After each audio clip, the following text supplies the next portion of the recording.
Culturally responsive pedagogy is a student-centered approach to teaching in which every learner's unique cultural strengths are identified and nurtured to promote student achievement and a sense of well-being about the student's place in the world. The following are some ways that youth and arts and teachers at Laurel Dell Elementary School use culturally responsive teaching techniques to reach their population of learners. Honor student voices and celebrate student identities. Create space and opportunities for your students to share their voices. When students create their own portraits, their own homes, and showcase their world around them, it helps to show their own unique qualities. Value and respect students' cultural heritage and home language. Understand your own cultural perspective so that you can know where you are coming from. And then honor your students' backgrounds. They each have their own special voice that they want to share. Allow them multiple ways of doing that. Learn about and celebrate your students' strengths. Honor the many different types of learning. Some students learn in so many different ways. With multiple intelligence, we know that some people learn through movement, through music, through dance, through theater, through visual art, through hands-on activities, through math games, through sharing and exploring. Find out how your students learn the best and try and reach every single one of those students in the best way that you can. Make your curriculum inclusive and relevant to their lives.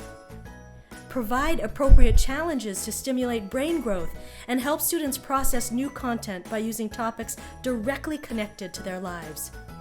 Use culturally significant instruction that speaks to multiple ways of knowing and learning, such as storytelling, song, music, dance, and visuals instead of just words. Make the curriculum directly connected to the students' lives. Provide opportunities for small group learning. Integrate diverse work and study practices.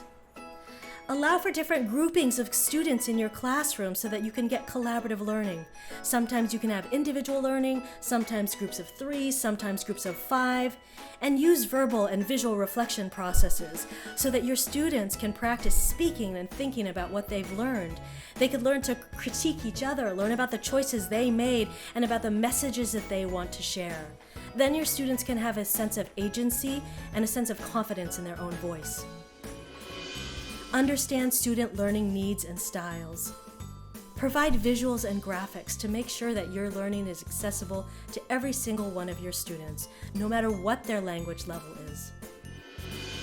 Honor all families as leaders. Include families in interactive events to make sure that students feel connected to their school community. Honor students as leaders. Empowered students make a community of learners that are ready for rigor. At Laurel Dell, students working with Youth and Arts and UC Berkeley's Y Plan learn about sea level rise. They map their own community and research the impacts, then come up with solutions and present their findings to community leaders.